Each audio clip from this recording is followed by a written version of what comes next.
My name is THEMBILE. I am a medical intuitive. I use alternative techniques to diagnose and treat illnesses. I've done this for over the years, and I've successfully diagnosed and treated people with the most complicated of illnesses, which have baffled even the best of some of the medical specialists. People call me Dr. Alternative out of endearment. The health industry, or health, has got two dimensions: the alternative dimension and the medical dimension. But unfortunately, these two dimensions don't talk and they don't collaborate, to the detriment of the recipients, that is the patients out there. I am the epitome of these two dimensions. Join us on their journey to better health and renewed hope. This is Dr. Alternative.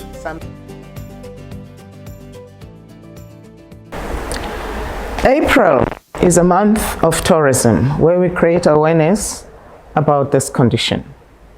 It is a condition that brings a lot of sadness to many parents. Once the child is labeled autistic, does he have a future? Does he have an option of having a career? Or is he done? So in this show, we're going to be bringing you various scenarios and various cases so that you see that your child is not done just because he's labeled autistic. But we're going to be bringing you some fresh perspective from the alternative side, where we will be bringing answers to questions that you may be having, which you never thought actually existed.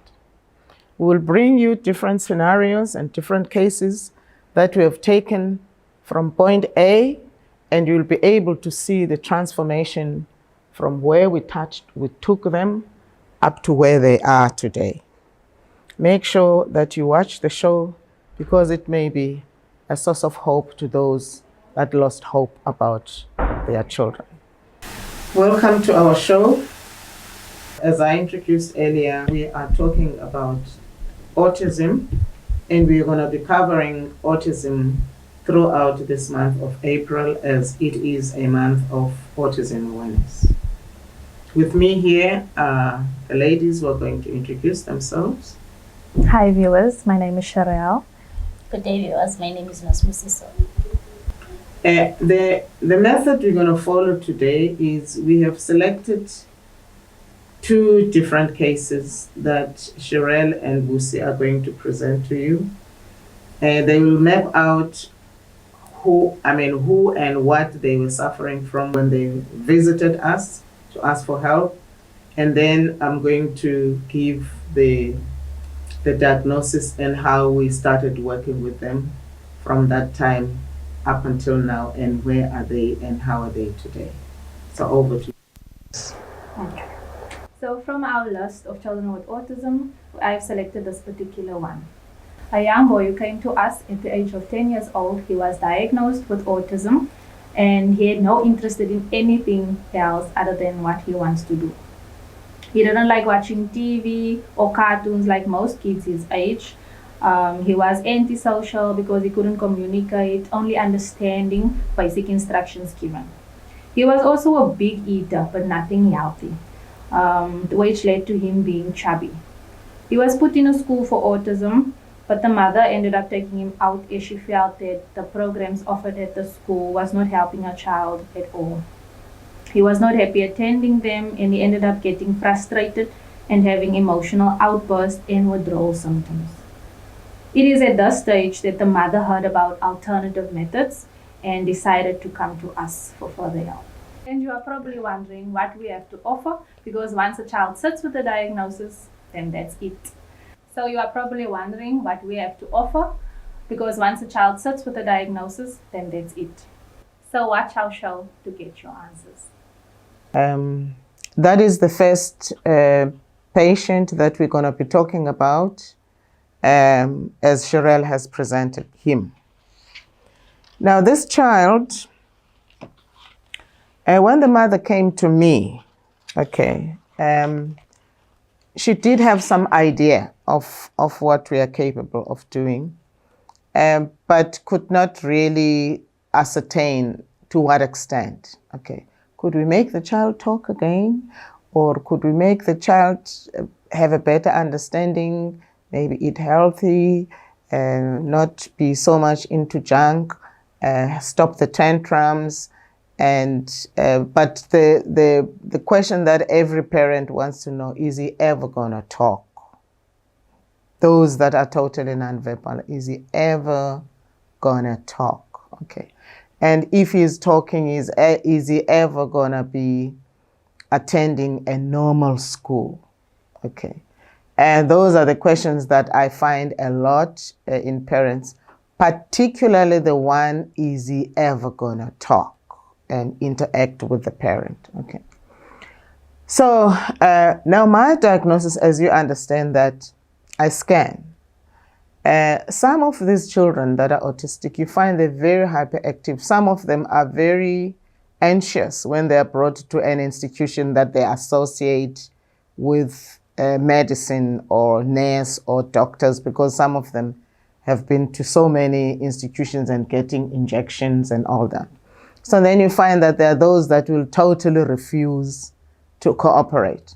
But this one was very cooperative, and he had a very good rapport with his mother. If the mother says, don't do this, he would obey. So I actually admired how she was relating with her child. And I could even relate to why she picked up when the child was not happy at school and decided that this was actually a better option. Whether it was, you are the judge for that. Because when a child is autistic and you take him out of school where the belief is that there are programs, there are occupational therapists there are psychologists, there are physiotherapists, I mean, you name them, they've got all kinds of therapies that are deemed to be appropriate for your child. So when you take him out of that and rather prefer him to stay at home with the helper, it means you really have got a very deep understanding of what matters to your child and what doesn't. So this is a decision that not many parents would actually arrive at. So I really admired her courage and her conviction about a decision. Now, what did I diagnose? Okay. Now, this child, I diagnosed him with mucolipidosis. Mucolipidosis. Now, what is that? Mucolipidosis is actually a metabolic disorder. Okay, it's a genetic one, and it's a metabolic disorder. And I remember when I shared this with the mother, mapping out the different types of symptoms that followed, she actually said he's probably taken this, inherited this from me, because I can relate to some of the things that you're mentioning. So he had this mucolipidosis. Now, mucolipidosis, as I've said, is a metabolic disorder where the child battles to break down a certain type of fats. Okay. In fact, let me say lipids. Now, remember, when we eat food, there are certain different types of enzymes that will channel where a certain type of chemical processing should occur, how it should occur, and once that has been achieved, and then it moves on to the second one, or next, depending if it's a chain kind or what kind. So now when you've got mucolipidosis, it's when the process that directs fat, because remember, and it happens at a cellular level. It doesn't happen at the organic level, I mean at the organs. It happens at the cells that forms those organs, those tissues, those bones. So it happens at a cellular level. Now remember, the structure of the cell has got different bodies. The inside of the cell is loaded with proteins, but the cell is covered with fats on the outside. But all those processes must occur as naturally prescribed by God, who created the body. But there are certain enzymes that are catalysts that help with the processing of those of those processes. So when you've got mucolipidosis, therefore you're lacking those enzymes that assist with that, okay? And as a result, it's the digestion that actually occurs within the cell itself is messed up. Now, those structures are called lysosomes. Now, lysosomes are responsible for the digestion that occurs within the cells. Now, remember, digestion is the breakdown of food from its state into structure, into energy, so that it can be used by the body. The fruit, you break it down into sugar, and that sugar is converted and is used by the body. So that's what happens, therefore. So when you've got this problem, it's a lysosome disorder. It's even called LSD, okay? It's lysosome disorder. And as I've said, lysosomes, they are responsible for carrying the enzyme that helps with the digestion that must happen within that cell. So when that's not happening, therefore, you actually sit with an accumulation of fat structures and complex carbohydrates. And that's a problem, because then those fat structures, especially lipids, they will accumulate wherever they decide to accumulate. Now, in most cases, those fat structures actually accumulate in the carotids and blocking the flow of blood into the brain. Now, remember, the blood that is carried by the arteries is carrying those food, it's carrying those hormones, is carrying the medicine, is carrying everything that is needed in that particular structure or in that particular organ. So when there's that build up of those structures, of those fat structures, it obstructs that flow of blood into the brain, which brings all the other necessary stuff that the blood is carrying.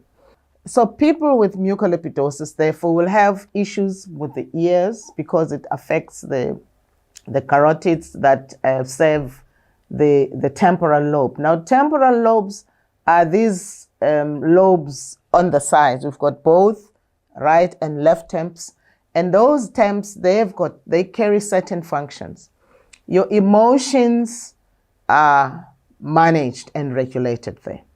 Your memory is regulated there. Your sound, as you see that they actually run behind the ear, the sound is regulated there. The oxygen to the brain, that's where it's going. So you'll find they will have speech problems because the speech is also partly regulated there. Even people that are older, once they have the issues that temper with temporal lobes, then you'll find that they will have issues of dementia. They will have issues of speech. You know, those people that you find, some of them may talk too much and over-explain instead of getting to the point. Some of them, most of those people, I usually pick up to be having issues with their temporal lobes. They will have issues of emotions. You find you cannot make them angry because once they get upset, they really go mad. So those are the type of symptoms that you find among children that are autistic. They have got emotional, they've got tantrums, they've got outbursts, they cannot talk. Not some of them, it's not because they cannot talk, because there are issues with the vocal cords. The vocal cords are kosher and everything inside the vocal box is kosher. But the problem is in the temps, so they cannot hear. So the sound processing is compromised. And because they cannot hear, when you say mama, they cannot hear. Even when they end up getting to hear, some of them, they cannot process that information, so they don't understand. So that's why you find, therefore, that children that are autistic, they tend to have issues that are very similar. Okay. Even when it comes to epilepsy, because most of them, they are epileptic, but they're epileptic because they get temporal lobe epilepsy. Okay, so some of them tend to have epilepsy at night because even in cases of, not this one, but I've had a few cases where I would tell a parent that your child is having seizures. They said, no, my child is fine. Because why? Because they're having seizures only at night, which is a nocturnal temporal lobe epilepsy. So he was therefore in that category. Okay, so that is what was causing him to have these issues. Now he was picking up weight, like Cheryl was listing some of the symptoms that he was experiencing, that he was antisocial, he did not want to, but because he did not really understand what was, he had no interest in watching television, and because he didn't understand. If you can't hear what's saying, you just see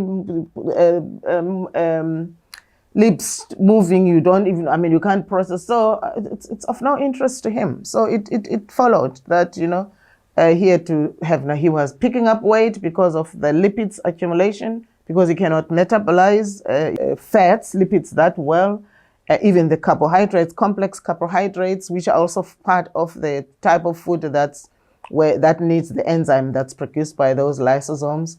So, and you find then it gets converted into fat when it's not properly digested. So that is why he was having all these symptoms. So now what did we do with this? Now, this was not only affecting his TEMPs, but it was affecting also even the brain stem. In his case, it was not just temporal lobes, also the brain stem.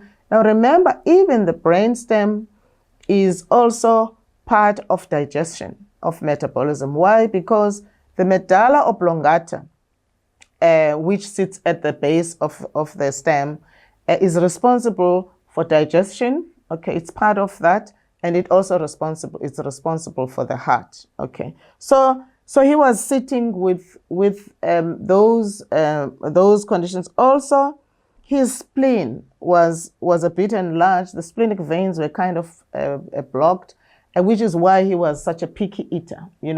Because the spleen, once the spleen is enlarged, you'll find people get full very quickly. And therefore, that's why you'll find they will just nibble there and there, because then they get full. So he was also sitting with all those, those symptoms. So that is what I picked up, which was explaining why he was presenting with those symptoms. So what did we do with him? Okay, so how do you deal with a child with something, a condition that is actually metabolic, genetic? Okay, it's at cellular level, and. So I will not get into detail of the actual prescription, but it was a battery of a cocktail of products that I put. So because firstly I had to break down those fat structures. Okay, so to ease that build up that occurred in his carotids. So I had to break down those fats. I had to help his metabolism, not just only at cellular level, but metabolism in general, which involves your nitric oxide, your thyroids, which involves the spleen. I had to clear that spleen because it was also making him become a picky eater, because he gets full very quickly. Even though he was a big eater, but he would fill up, eat big, but that full small, then he wants to eat again, but small, as quantities. So I had to clear all that. Now, so in a nutshell, I will give a brief combination of protocols that I provided him. Firstly, I had to sort out the metabolism. So those fat structures, I had to make sure that we break them down. But then I would help him with additional enzymes, because he's lacking the enzyme that's assisting with digestion at cellular level. So I assisted him with some of the enzymes that are actually a cocktail of enzymes that would assist with that. There are certain enzymes where you can provide something fictitious that assists with metabolism, but there are certain enzymes which you cannot supply. Like for instance, aldolase enzyme. You cannot have a supplement for aldolase enzyme. So once a person is fructose intolerant, then that's it. But then there are certain enzymes, like for instance, in this case, where you find I could augment, So and then I work on that brain, because remember, that brain has been sitting with that slow input of blood flow because of the build of those structures. So the memory is messed up, concentration is messed up, the emotions are messed up, the understanding of processing the information, even the cells themselves. Because remember, for that brain to be able to develop, you need to have the growth hormone that assists with the development. So that also gets compromised when you've got such a bad supply of blood flow. So I had to provide him with all that to assist that brain. And then the mother gave a report to say, he is starting to mimic us when we talk. When I say something, he's also, even though you can see that he does not even understand what he's saying, but it means he can hear now, So, and not only can he hear, he can not just only, because even initially the mother could still give him instructions, move this, move that, but now he can mimic. So in a way, he would not just only hear, but he would also be able to hamba, and then he says hamba. And that was the word that the mother said he used to, hamba, and he also says hamba. Meanwhile, he never used to do it in the past. Even finished, because you remember, she said she gave him a container and it was finished, and then he just threw it away and he said finished, and said it in English. So she was kind of fascinated to see that he is actually starting to learn to talk, even though talking in his case is just mimicking, just like parroting what the mother was saying. Then he started, and then he lost weight. She said he lost weight. Then those emotions where he would, the tantrums, he became calm, he lost weight, and he started sleeping better. He started sleeping better. So she was quite happy. And that was now within 2 months of us administering this cocktail of protocols. So, but we've been working with him throughout, because we started in July, it's now March. And she has even taken him back to school. Okay, she actually took him back to school, and she was anxious how he's going to cope. At the first few days, he didn't cope. He didn't cope. He became irritable, and such that she sent me the report that came from the teacher, because she expected that now when he goes to school, because of all these milestones that he had reached, he was now going to be, So she was kind of disappointed when the teacher wrote a negative report that he was irritable, he didn't want to, cooperate, and, so, and then she, the report was negative. It was not a positive report from the side of the teacher. And I said to her, no, you don't have to worry, because remember, he's been taken away from all that stimulus, all that pressure from other kids, he's been sitting in a quiet environment at home, an environment that he's used to. So it's still a shock for him to go back to that, and he can still remember how it used to be. So give him time. And exactly, he has now adjusted to the conditions, and she was saying, not only is he still continuing to imitate and pirate talk, but now he understands. She said he used to not know the left or the right shoe. He used to, keep dressing, but now he knows this is the right. And she says, I watch him. And when he comes from school, he takes off his uniform, he folds it, he knows where he must hang it in the wardrobe. And then when it's time at night, he knows pajamas, he knows these pajamas, this is for sleeping, and we'll put his pajamas and hang. And she says he's actually quite a particular boy that I'm noticing. And then he would hang, and then the shoes, he put them nicely there. When it's time to wear them, he wears the right foot on the right shoe. She says he has progressed. It's actually so mind-blowing how in a period of 7 months, because it's 7 months, that he has progressed from this. And now at school, he is attending school. Normally, all that irritation and nervousness and all that, he has totally settled, and he's enjoying his school. So that is, but he's still not talking sense to her.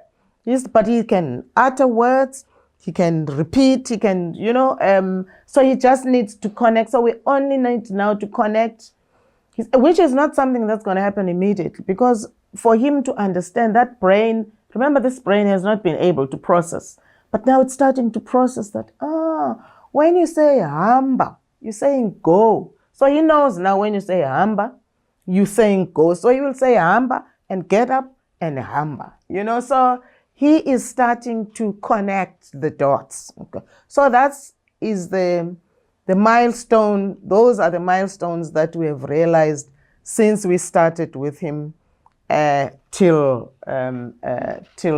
today. Let's go for a break, and when we come back, we look at the next case. If you are fructose intolerant, you should not eat fruit. Otherwise, it will harm your health extensively. This is a genetic disorder directly connected to adolase enzyme deficiency. Diseases including tissue cancer. My name is Rachel. I am 35. Well, I was diagnosed with GIST, which is gastrointestinal stromal tumours. It's really rare. It's a form of sarcoma. It starts in the connective tissues, and for me that was the lining of my stomach. Liver disorders and mental disorders. How do you know if you are fructose intolerant? And even better, what food you must eat.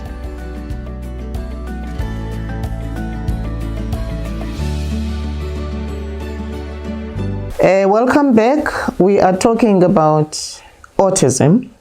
Since this is an Autism Awareness Month, when we went for a break, I was presenting a diagnosis and treatment program of one case that we selected from our clientele base.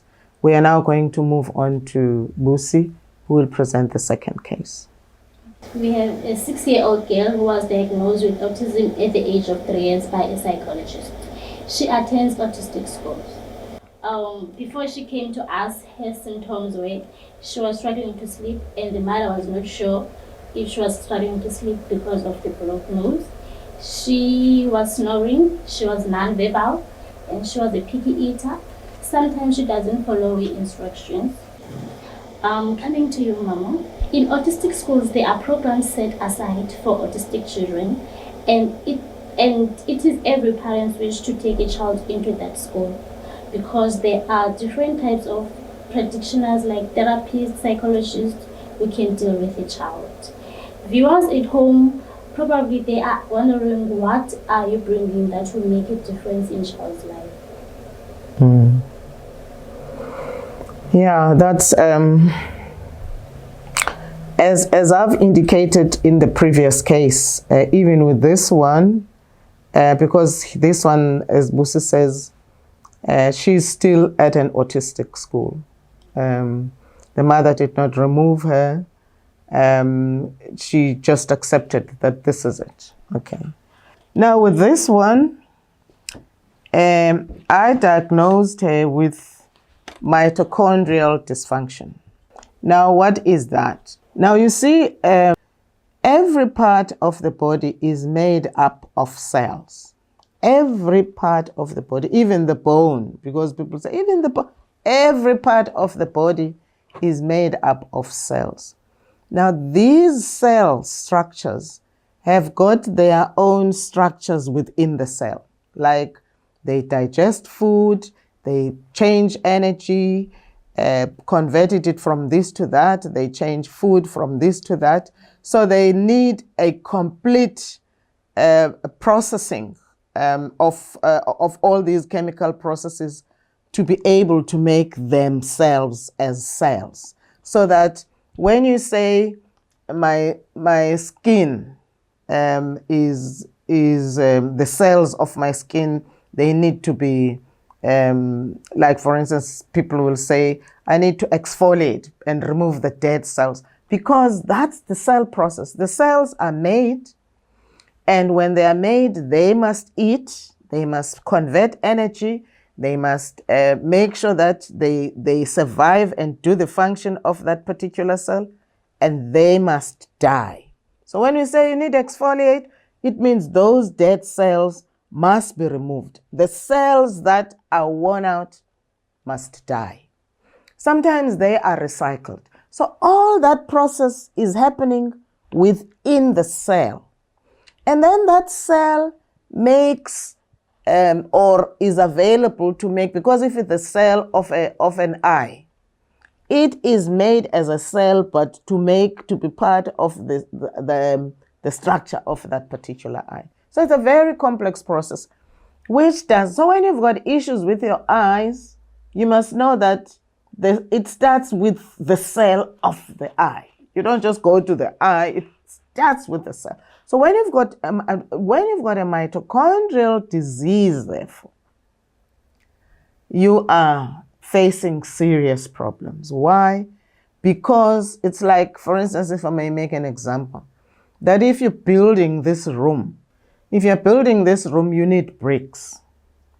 Now, these bricks must be healthy for you to be able to build a structure that's going to stand. So if one brick is faulty, that's why you find they will throw away bricks that are faulty, because it's going to mess up the whole structure. So when you've got a brick that is faulty, you need to, whether you cut the part that's broken or you do whatever, when you normally see people chipping it and whatever, you're making it so that it fits the space where it is supposed to sit, to make sure that it makes the whole structure proper. So the cell is like that. The cell is like a brick of the body or of that particular organ. So the cell itself, just like the brick is made up of water and cement and whatever else is. So when the water is not mixed properly with cement, then maybe it makes a brick that's not gonna hold. Maybe that will break easily or whatever. So the brick itself has got its own ingredients that are important to make it a good brick. It's the same with the cells. So when you've got a mitochondrial disease, you've got problems at a cellular level, which mess up a whole lot of things in the body. So this particular girl, when I gave this result to the mother, she said, you're actually mentioning something that was mentioned, I don't know by what. She told me that she did take this child to another alternative practitioner, but then she said those people, I don't know if they use the saliva to analyze or they use the hair, but they use something different from our scan. And she said, they told me that this child has got mitochondrial disease, but they gave me some drops which never really helped. But they told me that it's going to be a difficult one. So the fact that you are mentioning this is actually sealing the diagnosis, because this is something that I'm not hearing for the first time. But the difference with me was I had programs that I was going to follow. So this child was sitting there with this problem. Now, this mitochondrial disease is what was causing her to have the metabolic, issues. Like I say, it's a metabolic disorder. So the other things that I picked up, she had a brain calcinosis. She had brain calcinosis. And what does that mean? There were some calcium crystals that were deposited in her brain, in her basal ganglia, in her brain. But and she had quite a number of crystals that were actually sitting there. But what would cause her to have, now remember calcium is a mineral that we get from food, that is food for the bones. But it's transported, it's absorbed by the small intestines, but it's chemically processed by the thyroid, but it's managed, the levels are managed by the kidneys. But the mitochondrion is also responsible for some of that digestion of calcium, and storage of calcium. So she was sitting therefore with the dumping of calcium in her brain, which was as a result of mitochondria, not because of kidneys or thyroid or even small intestines in this case. In her case, she was having calcinosis because of this mitochondrion. It was storing too much, and then those crystals were actually sitting in her basal ganglia. She was also diabetic. I remember, but her diabetes was not because she was not producing sufficient insulin to break down sugar, but it was because glucose metabolism was compromised at a cellular level because of this mitochondrial disease. So, and the mother said, when she gets hungry, she will go to the kitchen. I mean, this is a 6-year-old. She will go to the kitchen and she will ransack the cupboards, and she would even eat paper. She said she would even eat paper, And when she drinks water, she's just galloping. I mean, as if she's never gonna have water afterwards. And I'm saying it's because of diabetes. People that are diabetic, they eat a lot. They get hungry quite often and they get thirsty. So then I would, but then in the treatment, I gave a whole lot of protocols that would help with that. And also she was struggling to sleep and she was irritable. Now remember, the irritability was particularly because she was now having these issues of brain calcinosis, or that would make her to be irritable. Even at school, the teachers were saying she gets so irritable and she gets so emotional. When she cries so much that you don't even know how to pacify her. So also the eyes, I did pick up that she was also having issues with the eyes. And her brain, she had brain atrophy. Her brain size was slightly, not largely, but was slightly smaller than the normal size. So she actually had brain atrophy. Okay. So when I gave her the treatment, therefore her treatment, actually the other thing that I did not mention was that she had metal intoxication.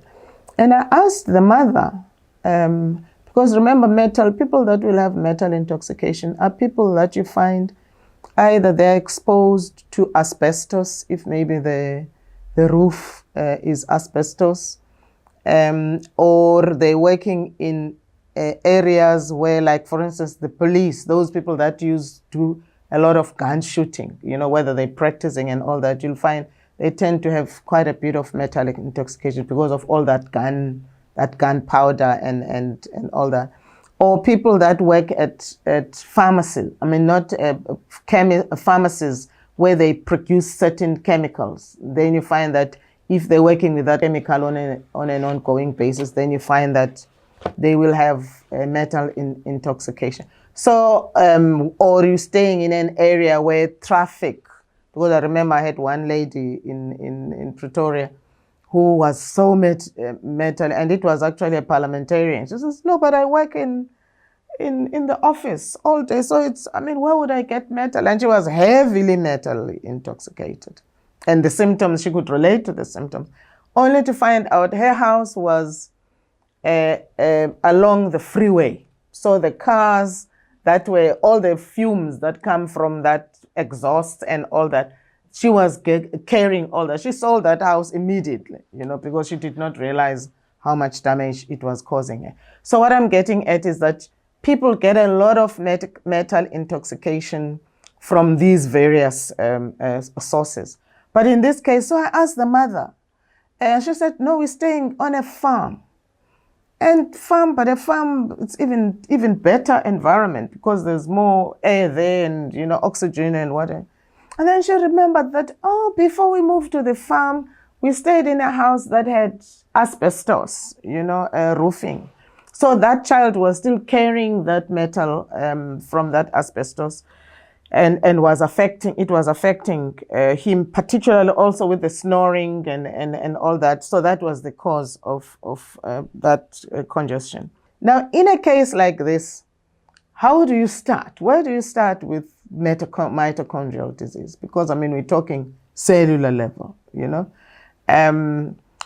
we do have protocols that actually work at the mitochondrion, starting with the mitochondrion of the heart. Okay, so I put her on that program, even though the supplier had produced this product for the mitochondrion of the heart, which is very important actually, because remember, the heart is the power,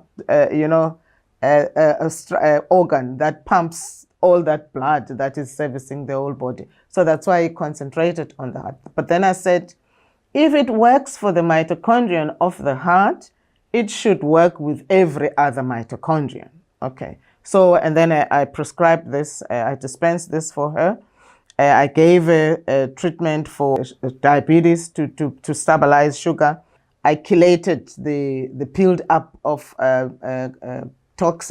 of metal. I cleared that, and then I sorted out the calcium build up, the calcium crystals in her body. But then I gave her some anti-glycosylation programs as well, protocols as well, even though she doesn't have glycosylation disorder.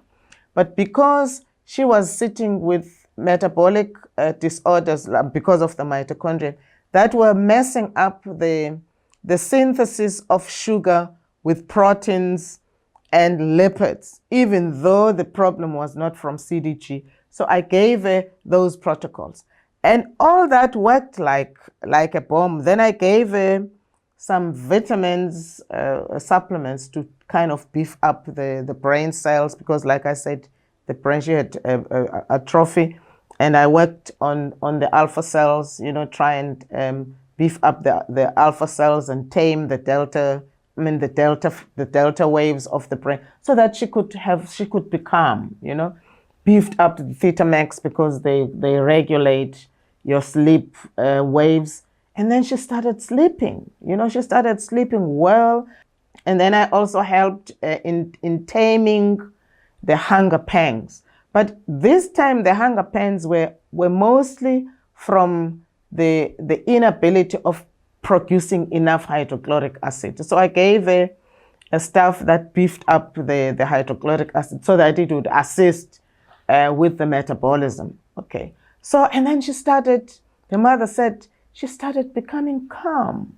Even the teacher sent a voice note, the mother forwarded it to me to say, hey, we are observing this child that she no longer, because in the past she would cry, you would not even know how to pacify her.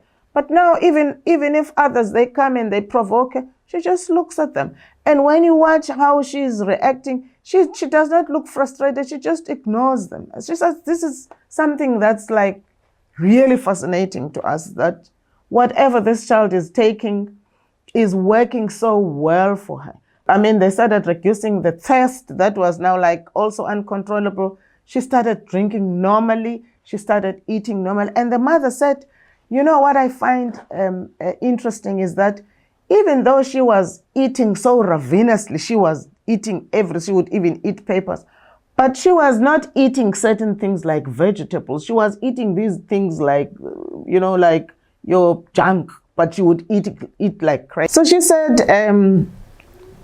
so she's eating lettuce. Who would have thought that lettuce, many people don't, but she says, I'm so shocked that she's actually eating lettuce. So she was so impressed with the progress. And then she finished the medication, and then she said, what other protocols? And then she phones me panicking. She said, this child has been doing so well, and now we allow her to watch television. Now she's even watching television with us. And then she said, sometimes I would be sitting with my daughter, her elder sister, and we're chatting. And then she would walk in looking so restless, and she's crying. She's scared. You don't even know what has happened now, you know. And I said, would she be watching television? Because this is the other thing that I've consistently found among children that are sitting with autism, is that you find that the parent will say, he didn't care about television just like the previous one, or he was watching television or what. And now he's interested in television, but now he happens to get so overexcited, and he was like the one that would repeat. And then this one, she said, she comes from watching, then she's like scared or shaky and crying, but not like very badly. But she said, and we don't know what happened. And she now, remember, she cannot say anything, so we don't know what could be happening.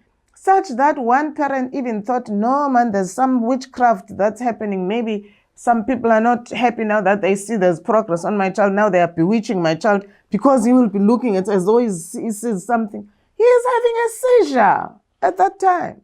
I said to her, she's watching television that she never used to be that interested. That television, particularly for children that have got mitochondrial dysfunction, they have some seizures that are called myoclonic seizures, which are stimulated by whatever. It may be something that is exciting that stimulates the seizures, or it may be, I say, it's the television. So take her away from television, because it means she's getting myoclonic seizures. And then I started giving a treatment for epilepsy, because to tame that brain from being flustered.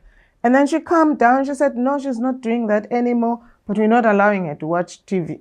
Then I said, you can try and see after a while of me administering this, to see if she improves. And then they say, no, she's actually improving. Now we watch, although we don't allow her to watch that much. Okay. And then they continued with the program.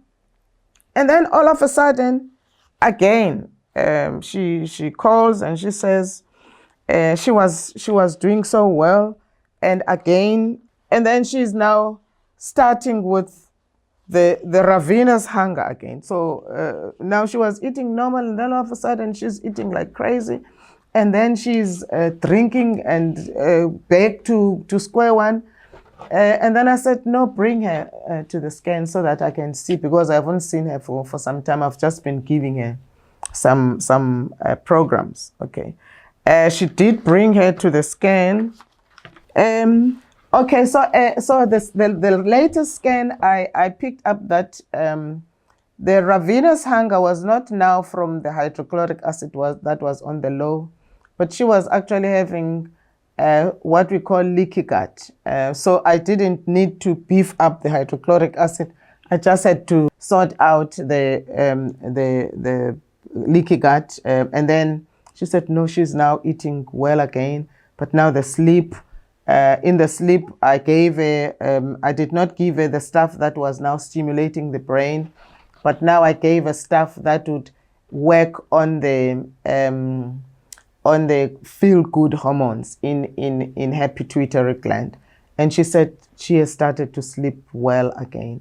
So what I'm getting at is that with these kind of conditions, it's not something where you can just say, okay, I've sorted out the mitochondria now, the damage that's caused by it, then it's done and dusted. No, with conditions like mitochondrial disease, it's an ongoing program where you have to keep on checking.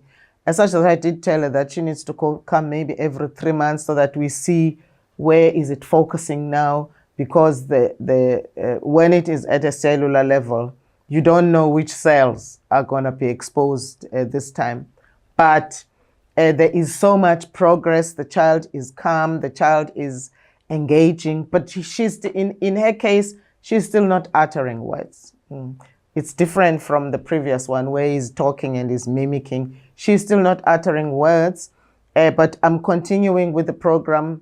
And then we see maybe when we present again, I will talk about, maybe I'll give her another 3 months to see if she ever utter words. Because with children who have got mitochondria, and you find some of them, it's not just only a problem of input, it's also a problem of output, where you find they've got what we call vocal malacia, that makes the vocal cords to be flappy, you know, so that and not strong enough, because when you make a sound, you need to be able to push the vocal cords so that they allow for the voice to come out and then go back again. But when they are flappy with malacia, you find that they cannot sustain that output. Therefore, the voice does not actually give the sound that is necessary. So in a nutshell, what am I saying? I'm saying with every autistic child who sits with that diagnosis, we are in a position to identify what is causing that condition in that particular child. Because like you see, these are two different scenarios, but they're both sitting with autism, okay, with the same diagnosis. Some symptoms are similar, but they've got different types of causes, and as such, different types of treatment protocols. So we hope this has given some clarification, but don't be despondent out there if you are a mother of a child that is sitting with autism. You can catch us on our Facebook page, and you can contact us. You can send us some questions if you want, and we'll be able to guide you and to say what. Also, the other thing that I'm very big on is guiding you on what to feed. I tell you what you must not give and what you must give. And in some cases, I was even doing the program to say per week, on a daily basis, this must be the breakfast, this must be the lunch, this must be the supper, this must be the supplement. That whole program, but it's very taxing on me, so I'm not doing it anymore. So I will just give you a ballpark guide as opposed to detailed guide. But don't be despondent. There is big hope, and we're making some serious transformation in your child's life. And thank you for watching, and goodbye. Thank you for watching, viewers. I hope you've enjoyed and learned a lot. Thank you for watching, viewers. Enjoy the rest of it.